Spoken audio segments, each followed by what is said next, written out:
used to think that investing was hard, boring, or complicated, but I found the perfect stock investing course that showed me how to invest as a complete newbie. Now I can build wealth in the stock market and do all the things that I enjoy at the same time. Check out the Lazy Investor Stock course and get started on your wealth building journey today.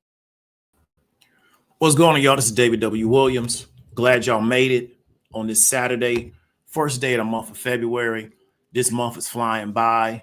It's going to be summer before we know it. So let me know what part of the country that you're coming out of. Let me know that you can hear me. And we're going to go ahead and get into it. So what's up to Miss Alexander? Appreciate you coming through. Glad everything's going well for you and looking forward to everything more of everything greater that you're getting ready to go into in the near future. Because I know you have put the time in, you and your family have put that work in. So really looking forward to you, getting that bounty that I know was out there for you, right? So for real. OCL Sportsman out of Fort Bend County, Texas. What's going on with it? Miss Brandy Williams out of Atlanta. Y'all hit her up to get y'all taxes together. Miss Denise out of North Carolina. What's up to Fayetteville? What's up to Warner Robins? I think I seen a story out of Warner Robins not too long ago. Brittany A. Barnett of Lockport, Illinois. Yeah, y'all got it. Y'all keep doing y'all thing. I appreciate it. So you keep doing your thing, Miss Katrina, because we looking at you. We taking notes. So y'all keep doing y'all thing. Like I say, when y'all go ahead and drop the book, let me know. Because I definitely will get the book. Because people need a format that works in real life, not just something that people talk about on the internet. We're looking for that. We're actually looking for a format that works in real life by people that have done it over the course of time, and they not trying to put an internet spin on it, right? We looking for that format. So if you and your husband ever decide to write a book, let me know. I'll be the first person to get it, and I'll help promote it. You ain't got to pay me nothing, because that's what we need. We need a format, because a lot of this stuff, man, on the internet is real goofy. So before we get into it, right, what we're going to talk about is how to make thousands selling insurance without having a license. And so this is going to be a really, really good, I would say, webinar to get you to understand there's a lot of opportunity out here that you may not be aware of.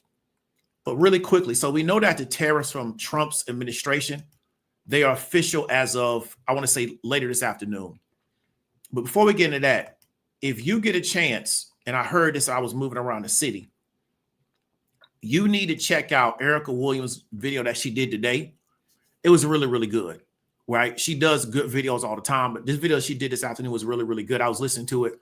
I was running some errands. I was supposed to go get a service done, and I drove all the way outside of the city to get it done, jumped on the highway. Atlanta highway's bad on the weekend. Like, that's how bad the traffic is here. And I get out there, and they tell me, we text you and called you this morning and told you that it was canceled. I didn't see the text. Y'all definitely didn't call me because it didn't show on my phone that the call went through. So I drove all the way out there this afternoon to find out that the person I was supposed to do the service, they can't do it. Now, if I would have canceled it in that short notice, they would have charged me money off my card. But they can do that. Don't really feel like they contacted me. I feel like they should have called me and left a message, not just text me, because I didn't see the text. So I was listening to Erica while I was moving around trying to do that, fighting that traffic, because it's part of Atlanta. You will think that Atlanta, the traffic slows down once you get outside the city. You hit some of these suburbs of traffic just as bad as you in the city, right? Especially a day like today, because everybody out shopping. So I was going through this main commercial district, and everybody and their mama's out there. So that was an issue. But her video really was something good I could listen to, because I had to drive all the way out to drive all the way back. So luckily I was able to go to Whole Foods, pick some stuff up out there. Whole Foods got the good grass-fed meat. I'll go out there and get that grass-fed liver. Was looking for the grass-fed or the pasture-raised chicken livers or chicken gizzards, but they ain't have those. So I just had to do the beef liver, right? But they got the good grass-fed liver out there at Whole Foods. So if you get a chance, check out Erica's video. Today was really, really good, what she talked about and what she discussed, especially about people not really, developing themselves, and there being a big gap. And I'm putting my words on it, not necessarily what her words are. So I'm just kind of paraphrasing what I heard, but a really, really good video about there's a lack of development in a lot of people today, and it's negatively impacting them, right? And it's more skewed towards a younger age, but it's really negatively impacting a lot of people. And it's something that now is starting to become, we're starting to hit continuity with it. And I just think that's very, very unfortunate, but it's the world we live in, right? So we know that the Trump tariffs have gone into effect this afternoon. Trudeau is supposed to speak about the retaliation, how he feels about it later this evening. It's supposed to be at 6 o'clock, but later this evening, he's going to go ahead and address it. And that's going to tie into what I'm talking about, because I was able to benefit from a lot of the volatility around those Trump tariffs because I was selling insurance. So this is what I want you to understand, is that there's a lot of opportunity in this market that you may not be aware of, and you may be scared. Okay, so let me tell you this real quick before we get into it. Everybody deals with, myself included, feeling like I may not feel up to par in the area, but I am embarrassed to tell people. And I'm talking about people that really want to do the work. I'm not talking about people that's looking for somebody else to do the work for them. Sometimes if we can get over that fear and be willing to just say, hey, you know what? I don't understand this fully. What do I need to learn? Like, point me in the right direction. Don't tell me, just point me in the right direction. But I'm not able to figure this out. And so I think that if you're listening to this, you may say, hey, all this is going on. I hear what he's saying, but I don't necessarily know what I should do. And I don't know if I have the ability to understand it. And what I want you to understand, right, because we're talking about understanding, is that you do, because I was never considered the sharpest tool in the, I don't know, in the shed, or the sharpest knife in the drawer. If you hear me talk, my English is not grammatically correct. If you see me write, my English is not grammatically correct. I was taught to write for screenplays, not to write like business communication and write grammatically correct. I was taught to write so I could tell stories using film. And I have the ability to figure some of this stuff out, right? And I don't have a big research team behind me. I don't have a multi-million-dollar hedge fund behind me. I'm not capitalizing millions of dollars. And so I want you to understand is that you can be successful understanding this stuff if that's what you want to do and you believe it's going to be beneficial to you. You don't have to sit back and just go through the next 4 years, and really they're leading up to midterms with this stuff, where they're just going to play the fear factor game with you and you're going to be terrified of it. I want Trump to do what he's doing because he's creating volatility, and I'm going to benefit from the volatility, right? That's just reality of the situation. He's creating volatility. I got to figure out a way for benefit from some of it, or else all of it's going to hammer me. And so that's what I want you to really understand. Or you can try to figure out a way, how can I benefit from maybe a long dated fund by potentially buying the market when it sells off? That's not investment advice. That's what I will look at. So if I don't want to actively move around this market, if we get a massive sell-off in the market, how can I benefit from it and not talk about it, but actually have a plan to where when this trigger happens, this is what I'm going to go do. And that's how you can benefit from a potential downside in the market, kind of based on a lot of this volatility. Because I said this again, I'm going to repeat myself. A lot of people, they're going to talk about everything else.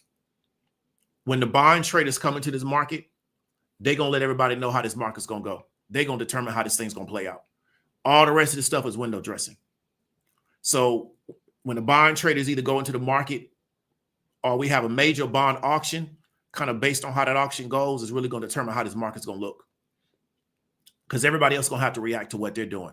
And you may not understand what I'm saying now, but if you want to understand what I'm telling you and you stick around long enough and you go through the archive videos on the channel, you will understand it. So let's go ahead and get right into it. So we're talking about how do I make thousands selling insurance without a license, and you can too. Really, really simple concept I'm going to get into, right?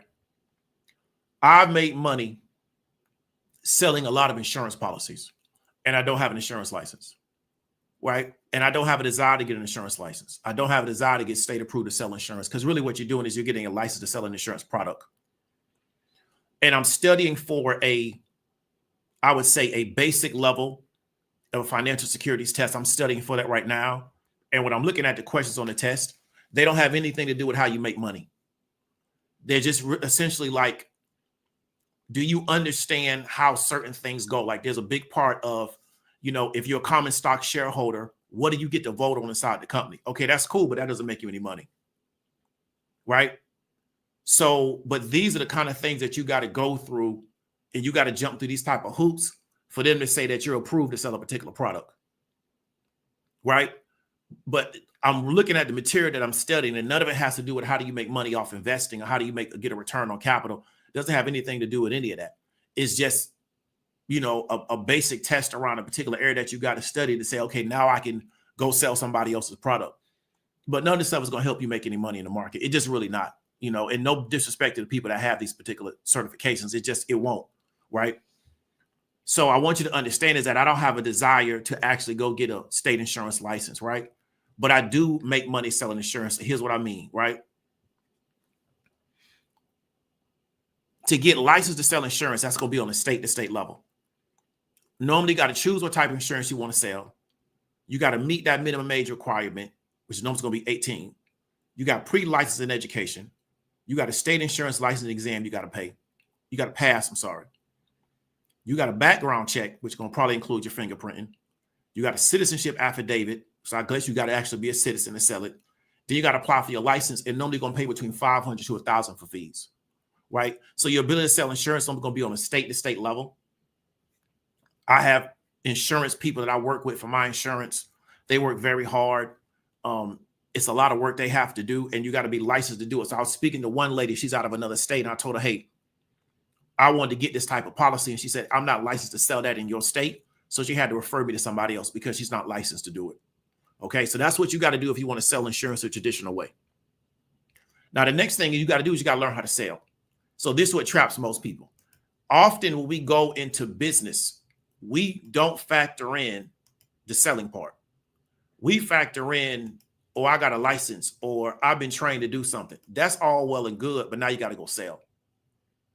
And this is what drives most people out of the industry, right? Is because they now have to learn how to sell. So let me ask the audience while I'm talking, how many of you know how to sell? And when I say know how to sell, it means that you worked in a position, whether either for yourself or for somebody else, where you had to either sell your services or you had to sell goods to somebody else. So speaking to the audience, how many people know how to sell? And so what traps most people is that they don't know how to sell. They don't want to learn how to sell because they don't like what comes with selling. And what comes with selling is a lot of rejection, right? That's what comes with selling, is a lot of people just telling you no. People acting like you're bothering them by trying to sell them something. People acting like you're wrong to try to sell stuff to people.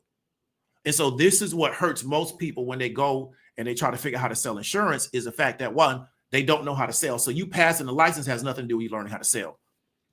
So if you get all the licensing, but you can't sell, you can't make money. Because why? You can't sell. And you still have to sell the product. So the licensing is not important, right? Same thing in real estate, same thing in any space where you have to sell, right? If you're not successful selling, you won't work. And so this is what traps most people, is at this particular part. So then what happens is they wash out, go try something else because they didn't know they had to sell. So when you look at these people on YouTube and they're selling to you, I make X amount of money selling insurance. Well, if you look at all of them, they know how to sell. The guy, the Assyrian dude who wants people to think he's a Caucasian, which it really is, because we don't have a conversation about Caucasian Arabs and Caucasian Indo-Aryans in that part of the world, because we just see them all as Arabs. So a lot of them are Indo-Aryan. So he really thinks he's a Caucasian, which is cool. He's successful because he knows how to sell, right? So these people that you're watching on YouTube, the Samoan dude who's an ex-Marine, still a Marine, I apologize. He knows how to sell.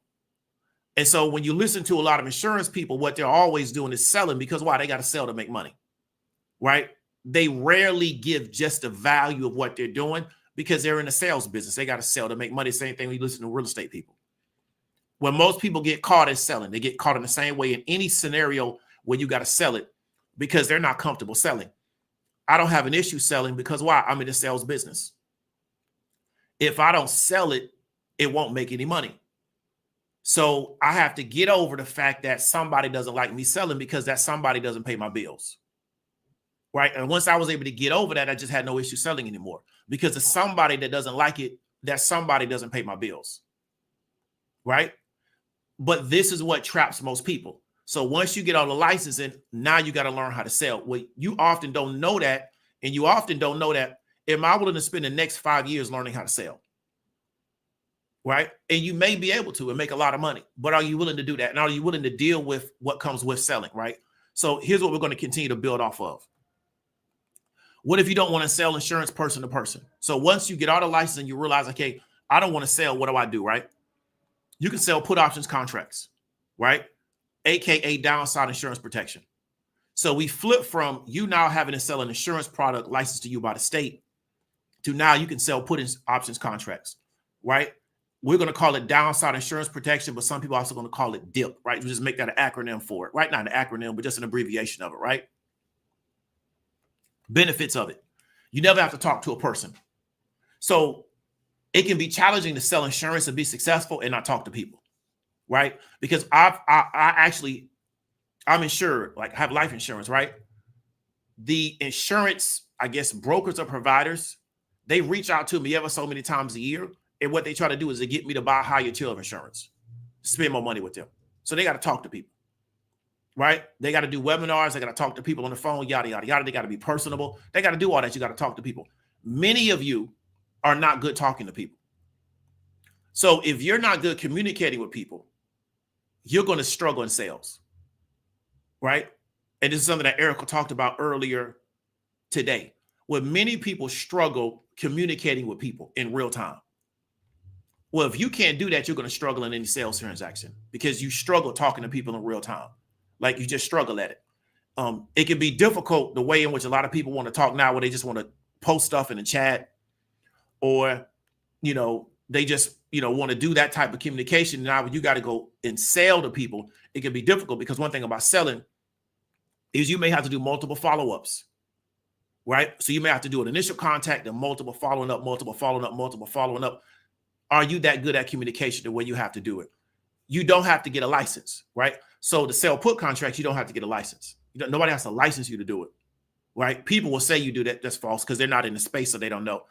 There is no license you have to obtain to sell put contracts, right? It just doesn't exist. You can do it from your phone or do it from your computer. So you don't have to do it person to person, right? Because, many people are communication challenged. They really struggle talking to people in a one-on-one scenario, okay? You can do it wherever you have internet service. So you're not really fixed to a location, wherever you can get internet service. So there was a time where I went to Orlando not too long ago. I got off the plane and I drove to Starbucks and I tried to do something involved in the market because I know Starbucks got internet. And it wasn't like I was going to be doing anything sensitive through my brokerage platform. And you don't have to hear no over and over. And this is where a lot of people struggle. I told people before, and I'm going to stand on this and people are not going to like it. The average, it's a reason why we don't have a lot of women in sales, is because we socialize women to not have to hear no all the time, right? So women can sell just as good as men. They have the intellectual ability, but I think a lot of women struggle in sales because men are already socialized by the time they get to a certain age is to put themselves out there and hear no. We haven't socialized women that way. But even amongst men, many of them don't want to hear no. Because in sales, you have to sometimes deal with hearing no over and over and over and over and over again. You got to deal with people trying to talk to you like you're stupid.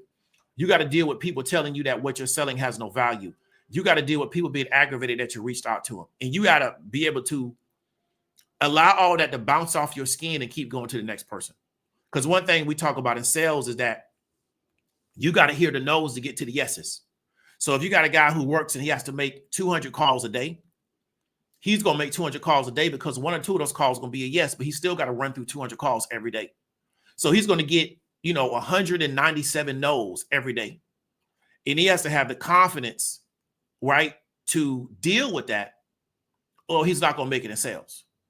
So if your attitude is that the other person has to always reach out to me, yada, yada, yada, you're going to struggle in sales because a big part of sales is reaching out. The woman that sold me my ADP, I was stalling her out. She just kept reaching out to me. Like I was out of town. She called me like 8 o'clock in the morning. I said, yeah, I see why this lady's really good because she doesn't care. She's just going to keep reaching out. And over time, she just wore me down. The way I just say, yeah, I get the ADP. Because I just got tired of this lady calling me. Right? Because I knew I needed it, but she just kept selling me on it. And then she just kept following up. So she followed up with me probably 5 or 6 times. Right? And I knew it when she called me like 8 o'clock in the morning one time. And I was like, I say, might as well go ahead and get this with this lady because She not playing no games. Now, she tried to upsell me to something else. I told her no. But I saw why she was good at her job, because she didn't care that I was stalling her out. I was like, I don't know. I'm going to call you back. She would say, cool. She called me back like a week later. And she was calling me. She wasn't emailing me. So that's what I want you to understand, is that many people struggle with that aspect because they feel like I'm bothering the person, yada, yada, yada. But salespeople, they're just really motivated in that particular area. And so that's why if you're really good at sales, you can write your own ticket. But many people will struggle trying to sell insurance because they don't want to deal with that.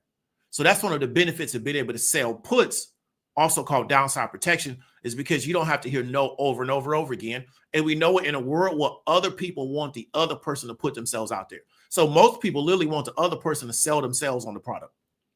They don't want to do any selling, right? So let's keep going. So here's some of the steps to learn how to do that. First, you got to learn how to trade. Then you got to find a market where people are looking for dip, what we call dip, downside insurance protection. You got to buy the downside insurance protection, and then you sell the dip to people looking to buy the dip. So really quickly, first off, you got to learn how to trade. Then I find a market for people who are looking to buy downside protection. Then I buy it because I know people are looking to buy it. Then I sell it to people when they're looking to buy it. One thing about this game is you want to own insurance policies before people start looking to buy them. But you know that people can always be looking to buy insurance, right? Because people are looking to protect their backside, but they often will skate by without the insurance until they need it. Okay, let's keep going. So now you may be asking, what's a put option contract? Put option contract means that the person who wrote the contract has to buy the stock at the agreed price before at the expiration date of the contract. So the person who wrote that particular contract, the person who created the contract, they're agreeing to buy that stock at the agreed price before at the expiration of the contract. So let me give you like a real life example. So we got a BMW Alpina, right? Let's say the blue book value is $100,000, okay? You and the insurer, who's a person that's going to write this put contract, agree to these option terms. If the car crashes and gets totaled out, so that's the term where the car got to crash and they total the car out, you got a 2-year expiration on that particular deal. So within the time they write it, within 2 years, they'll buy it back from you at $80K and you pay $20K to lock it in. So you pay $20K to where if this car crashes and gets totaled out, they'll buy it back from you at $80K. They get the $20K up front, but they'll buy it back from you at $80K. That's essentially the dynamics of a put contract from a real life example, okay? So here's it from like a stock example. Stock price is at $100. You buy the put contract at the $100 strike share price. And the price of it is $100 at day 5. So on day 5 of the market, stock price at $100, you buy the strike price, which represents the share price that you're buying at, and you bought it at $100. On day 20, the share price is $25 and you're looking to sell. So when we're looking at selling put contracts, what we want the stock price to do is to go down. So we buy this at 100, day 5, on day 20, it's at $25. We're looking to sell because people are looking to buy insurance because of the prices falling so bad, okay? Reason why people want to buy put contracts. They want to protect against a loss of their portfolio. When people have really, really large portfolios, they want to protect against the loss of their portfolio. So what they'll do is they'll take a certain percentage of their portfolio and they'll buy put contracts to protect against the loss of that particular portfolio. So what they do is they teach consumers, right? Consumer investors, that you should only buy long.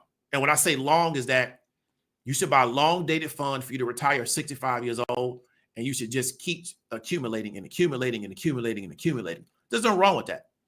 The challenge is that when the market totally falls, there's no way for you to benefit from the fall. All you can do now is they're going to tell your financial advisor who took a test, they got their license, going to take the dollar cost average into it. People that are really under savvy investing counsel, what they're told is take a percentage of your fund and buy downside protection, right?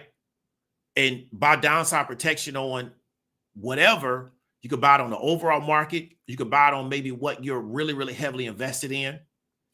So if you get a catastrophic fall in your portfolio, similar to what we saw during the pandemic, you have some level of protection. Now you may eat some of your capital up doing that, but you got to figure out, how do I balance out my portfolio where I can withstand that? So it don't mean take 20% and do it, but it means that you can really benefit from a massive fall or massive spike in volatility, especially in the environment that we're currently in right now, where it can benefit from it. But for a lot of people, what they're told by their financial advisors, all of your capital should just be going long. And there's nothing wrong with that. But the problem is that if there's any catastrophic issue in the economy, or you get a big volatility spike, is what I think we're getting ready to start seeing now, there's no way for you to benefit from it, but your account does go down because you lose value of your overall account. Also want to create positive return on their personal account. So you may have somebody that has a IRA, right? And they are investing in the IRA. They may buy puts to benefit from it because they want to create positive return on their own personal account, right? Then they want to accumulate shares at a lower price. One technique that you can use to accumulate shares at a lower price is you can write puts at a lower price and then look to get assigned to them. And you also can buy them and sell them to people, because people, if they're very much a believer in a company, they don't care what price they buy it at. And they really want to buy it at a lower price and at a higher price. So they get assigned, which means that they're not told they got to buy those shares at a lower price. That's what they want. You're going to see a lot of people do that with NVIDIA. NVIDIA's had a massive sell-off. There's still a lot of true believers in NVIDIA. They want to buy NVIDIA at a lower price, right? They're happy it's sold off because they want to buy it at a lower price, because what they want to do is they believe that NVIDIA is going to have a very, very successful future. So they're happy that they can buy it at a lower price. So they're looking to get put contracts just for that specific reason. So they don't care that NVIDIA falls because they want to keep accumulating NVIDIA, and they're happy that it's fallen. So those are some of the reasons why people will be looking to buy put contracts from you if you possess the contract on the particular asset that they're holding, or asset that they desire, I meant to say. Okay. So let me give some examples of how I've been able to do this. So these examples are going to be based on the FOMC meeting that we had this week, but also DeepSeek. Now, there was reports of DeepSeek in December of last year, but the market really didn't pay a lot of attention to it. So what we saw was last weekend, a lot of the news around DeepSeek came out, and the fact that they were able to do what they've done at a much lower cost structure. They're also able to push to mobile. And I'm going to get into a video about this a little bit later, but they're also able to push to a lot of platforms that we were told wouldn't be able to take place for almost a decade out now. It'll put a shock in the market because people ask themselves, if we've invested this much money into artificial intelligence capability, and the Chinese can do it at a much, much lower cost structure, we may have overpaid for what we paid for. So we saw a massive sell-off in the market, right? The next thing I was able to benefit from this week was the press secretary for the president come out on Friday and definitively state that yes, tariffs will go into effect today. Because Reuters put out an article on Friday that they were going to suspend the tariffs. She said specifically during the press conference that no, we will not. And that tariffs are going to take effect today. I've spoken to the president. He told me to tell you that, right? So what happened during these two events? The market sold off really, really rapidly. So if you were watching the market on Friday, the market was trading sideways. Once she said that during the press conference, they started selling the market, right? So now what we have is people are looking to buy downside protection because what has happened? Volatility spikes up and the market's starting to sell off, okay? So let me show you some of the trades I made. So this is a trade I bought Wednesday, the 22nd of January, sold on that Monday because of the DeepSeek controversy. That was around $1,100 profit. Here's a smaller trade I made, but it was still positive, so I'm taking all the money I can take. Wednesday sold on Monday. That was $104 profit. Another trade I made on the overall market, that was $719. I sold those on Monday, right? Another trade I made on Friday, sold it on Monday. That's $1,600. Now, I was buying these in anticipation of volatility around the FOMC meeting, but once I got the opportunity to sell them on Monday, I just sold them on Monday because I've learned that I got to take the profit off the table when it presents itself and not try to get greedy, because it's greedy that kills a lot of traders, right? Then on Friday, because I was anticipating a lot of volatility around this tariff stuff, made $1,400 on an intraday trade, right? And then I lost $13 on a later trade because I was anticipating the market to go under a certain level, and it didn't. So I just cut at a loss, right? So altogether, I made around $5,000 on the week, right? Trading insurance contracts without any license, without having to go take any tests, yada, yada, yada, because I understand how the options market works and I understand the need for downside insurance in a time of high volatility, a lot of anxiety around this tariff talk. So what I'm going to continue to do as time goes on is continue to take advantage of the volatility, take advantage of the uncertainty, and to continue to make sure that I have the insurance contracts to sell off, to continue to benefit from the market selling off. So now if you want to learn more about the highest paid online options trading academy, because what I'm doing is I'm trading options. We have the highest paid part-time job in the world core options course. You can go through it at that particular link we talked about. We got the testimonials, the whole 9 yards. We got a lot of videos here for you. If you are on the introductory level and you're looking to get started in options, but you aren't really sure how much content you currently need at this time, I believe the core course would be a good fit for you. Then if you know that you're serious, especially if you had some experience in the option space at all, you got a little bit of experience, you can look at the VIP courses at a much higher price point. You got now probably 35 to 40 courses. It goes very, very much in depth around how to be a successful options trader. You get interviews with other traders. You get interviews with people that are really making a lot of money in this market. You also got one-on-one mindset coaching with 2 very, very talented individuals that try to help you understand some of the mindset issues you can have as a trader. Because once you learn how to trade, your biggest issue is going to be behavioral. It's not going to be learning how to trade. And so those are 2 really, really good options. And we've had a lot of success. You can look at the testimonials. You can look at the testimonial channel on this particular YouTube. If you have not gone through that yet, I would encourage you to do it, to understand that we've had a lot of success in this space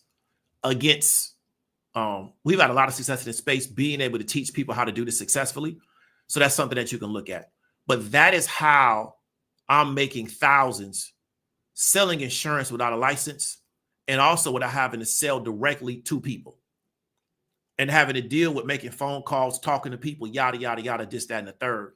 And so definitely that's something that I want you to investigate if you think that's something that you're interested in. Because if you're the type of person where you understand that there's going to be a lot of volatility in this market and you don't want to get left out, I would encourage you to look forward.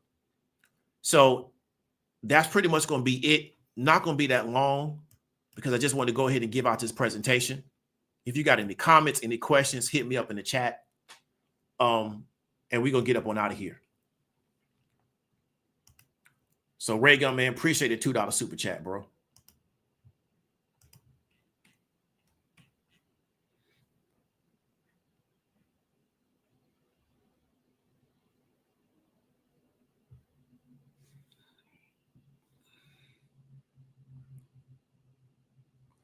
Oh, great question, Mrs. Trina. I'm not even studying the series yet. I'm going to get the SIE because to get a series, I got to be sponsored. No, I'm sorry. So retract that statement. I'm getting the SIE because I can get that without having to be sponsored to anybody. I'm going to get that. And I'm probably going to go take the next. I'll probably go take the test around futures because I don't have to be sponsored to take that futures test. Right. But with the 7 and I think the 66, I think I got to be sponsored. And I'm not looking to go work for somebody just so I can take a test for people that wouldn't understand what the test meant anyway. Right. So I'm definitely going to, and I said, I'm just studying the SIE, the stuff that they're asking in that particular, they got nothing to do with making money in the market. Right. But I've seen the test for the 7 and the 66. They got nothing to do with making money in the market either. They're technical stuff. But I mean, if a person can't trade, they can't trade. Like if a person can't realize that if the Mexican tariffs go through, it's very likely to harm Levi because Levi does a lot of manufacturing in Mexico and pushes into the United States. If they can't see that, the test is not going to help them because the test is not on that type of stuff. But that's a great question. I appreciate you asking.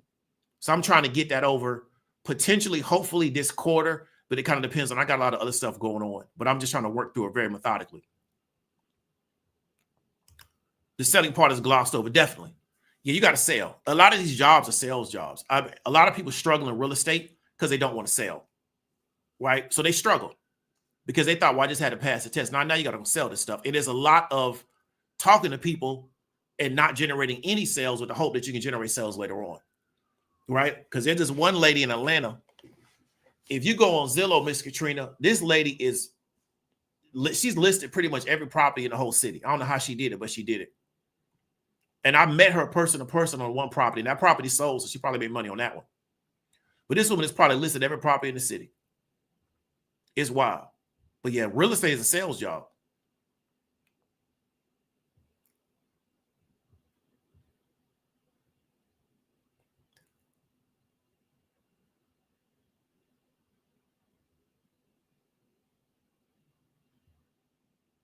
So big up to Alonzo Hall, social media insurance brother. Says insurance licenses are annoying. You got to pay for the license in every state. Your license, you got to renew it every 2 years and pay for continuing to renew it. Well, that's how they make money, bro. Same thing. That's how they make money. Yeah, learn how to sell first, find some loot. Katrina, that's the master keys. What I try to tell people, this is the thing, Miss Alexander. People are paying money to be in an MLM. And the thing about it is that once you learn how to sell, you can make money in any MLM. So why not learn how to sell first, then join the MLM? But they think they got to be in the MLM to sell. No, you don't. But they don't know that yet. So if people just would learn how to communicate better and learn how to sell, whichever method they want to utilize, they can go into any deal and make money, but they got to learn how to sell first, right? But a lot of people don't realize that. They think I got to be in this deal to sell. No, you just got to learn how to sell first, because the best people in MLM are great salespeople. That's really what they are. They're great salespeople. They're not anything else. They just know how to sell folks. That's how you make money in MLMs. The reason why people struggle in MLMs is not because the MLMs are bad. They won't learn how to sell. They want to do everything else. And a lot of them are not there to be successful. They just hanging out. That's another deal. But you're right. Learn how to sell first.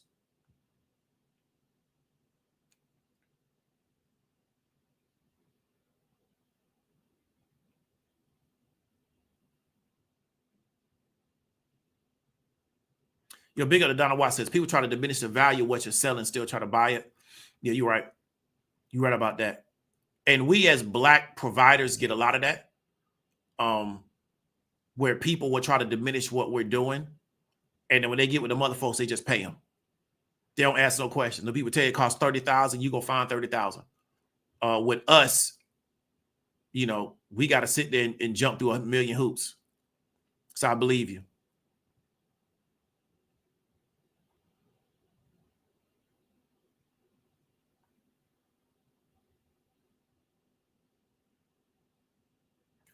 Great question, Ms. Alexander. So, and I can't give investment advice, but what I would do is if I had a long portfolio is what percentage of my portfolio can I use for downside protection? So we have a massive volatility spike. So what percentage could I allocate and say, well, you know what, if after 2 years, this just washes away, it doesn't matter. But I believe that the return would be greater than the return would be in proportion to the risk that I'm taking. And what I'm looking for, Ms. Alexander, is a massive volatility spike. And you understand that now because you understand options. If I buy something on the index that's long, way out of the money, but a volatility spike will increase those premiums just off the VIX going up. So if we're at a 12, 13 VIX, so here's multiple ways you can look at it.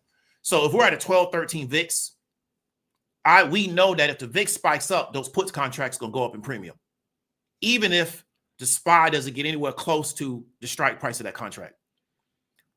Another thing a person can do is also utilize the VIX, even though I don't necessarily like to tell people to go after the VIX because the VIX is a little bit more complicated. But we know that if we're at a 12, 13 VIX, there's a good chance that over the course of the year, the VIX will spike up, right? Because especially now with this particular administration, anything can happen. There's no telling how this is going to go, because we're going to see now, I think something's supposed to be happening on Tuesday. We're in a very volatile situation. So what we want to see Monday, Miss Alexander, is how does the VIX open up? So what I've been looking at a lot the past 2 weeks is the VIX, because I think VIX volatility is going to be really big. Because if I can buy downside protection at a very low VIX, even if I don't get a lot of movement on the actual security or equity that's the underlying, but I can get that VIX to spike, that's going to increase the premiums on my contracts. And we're dealing with somebody that, as of right now, has shown to be very, very unpredictable in what they're going to do, right? So I'm going to lean into it. But that's a great question. There is, I'll send you a video. I'll email it to you. There's funds that do something that we call tail risk, right? And all they do is they take people that already have a very robust long portfolio, and then they buy tail risk protection using options a lot of times, primarily using options, using longer dated options. And then now they have that downside covered, but it's for people that already are secure on their long portfolio. And they're willing to pay the money to where if we have another pandemic or something crazy happens, right, they can now offset that loss in their portfolio because their put contracts appreciate. And they're willing to pay for that. So that's a great question, though. But there's a whole industry based around that. But that's the issue. You kind of, I wish I could get into it, but you got to kind of low key have come out of one of those big shops to get credibility in that particular space. But I'll send you a video on that because there's a whole industry based around that.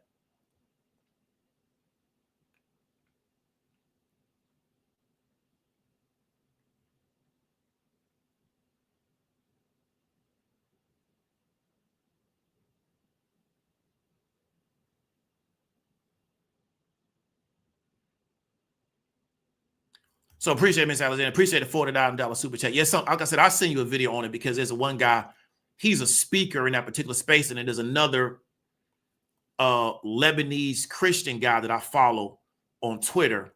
He's like a mathematician. He used to work with the first guy. He talks about that a lot. But they're very much in the whole concept of a black swan came from them.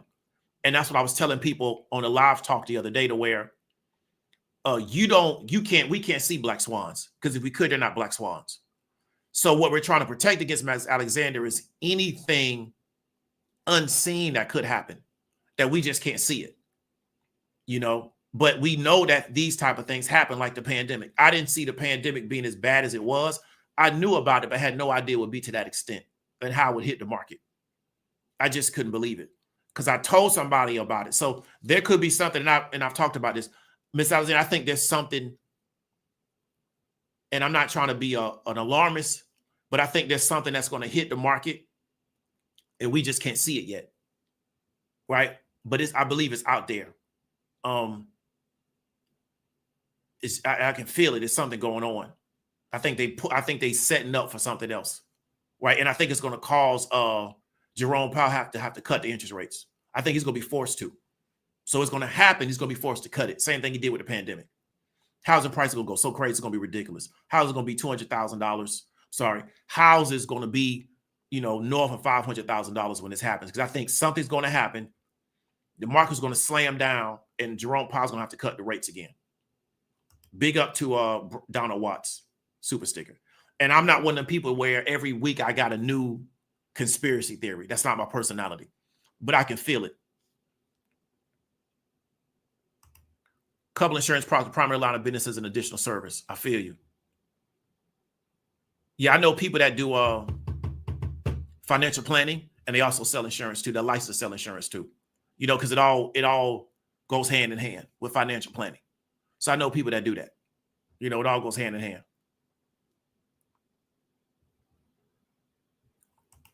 TW1, appreciate the $5 super chat.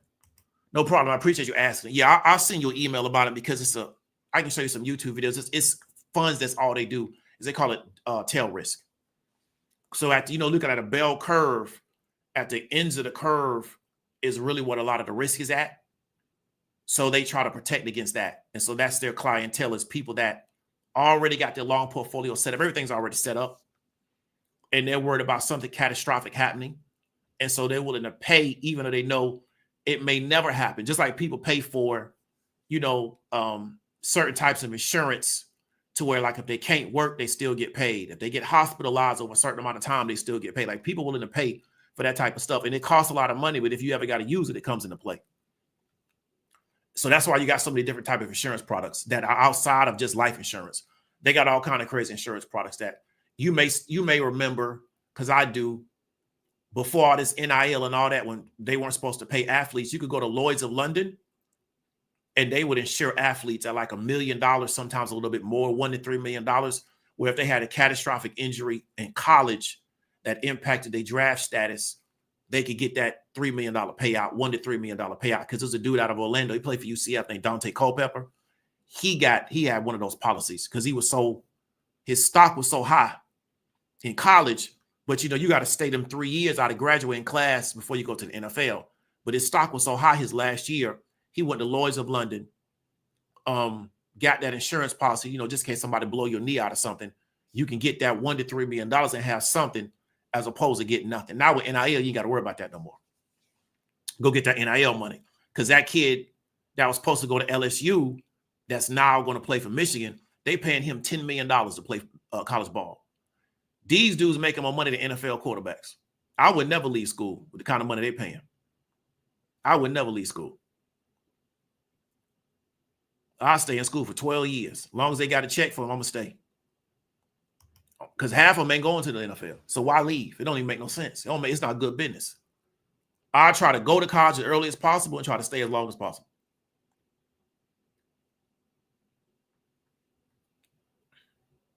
Yeah, definitely. Yeah, remember that for the NIL doctor, they had that Lloyd's of London. Lloyd's of London also the people that had insured that gold in the movie The Gold. They had insured that money, so they was hiring people looking for that gold too. Yes, it was Culpeper.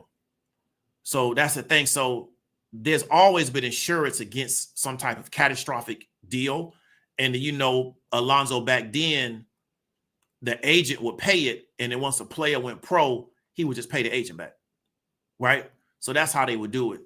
So you could have some kind of protection against, because football, you get hurt anytime. So that's the thing. Now with this NIL deal, you don't need to do none of that.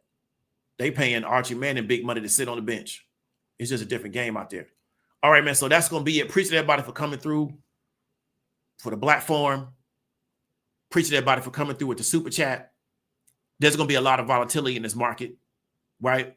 Looking forward to it. I got an appointment on Monday. I might not even go to that appointment because I might just sit back and try to catch me some trades on Monday. But there's going to be a lot of volatility in this market. I think these first 6 months is a lot of opportunity out here. The downside is I got to see how this insurance market this real estate market shakes out. Because I think real estate is going to go sky high. But let's see how it plays out. But I want to really encourage you, don't get caught up in the crowd of people that are just caught up in the day-to-day of this stuff. Let Trump make you some money, right? And if all I do is just sit back and react to it and get caught up in it, it's not going to make me no money. He going to do what he going to do. So it is what it is. So you say get the 334 and the Series 4. Which ones that I do not have to be sponsored to get? The SIE is just an introductory test. I get that and go look at the rest of them. But it's not either way. None of them teaching me how to trade because I looked at the SIE because I looked at some of the practice tests for the other ones. They're just very technical. Very much like, do you have specific knowledge around certain stuff? But if you don't understand how to compose trade ideas, you can't trade. And so some people can't see that if Trump was to deport a large amount of people that inside the United States that he claims are here illegally, it would negatively impact farm stocks. They can't see that even after they pass the test. They can't make that connection, right? And so that's the thing is it worth the effort to go take it? Because I'm not looking to start a fund, most definitely. I'm definitely not looking to sell products in that particular space. I don't care to do any of that. So is it worth the time it's going to take to do it, to be impressing people who I know can't compose trade ideas? Because I'm here to try to help people learn how to compose trade ideas. And a lot of people don't know how to compose. They can't see the connections. They see connections that to me don't even make no sense.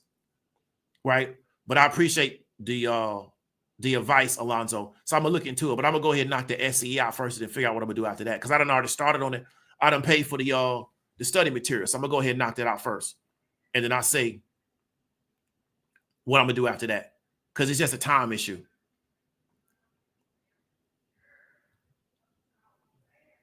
All right, y'all. So y'all be easy, stay safe, and talk to y'all later.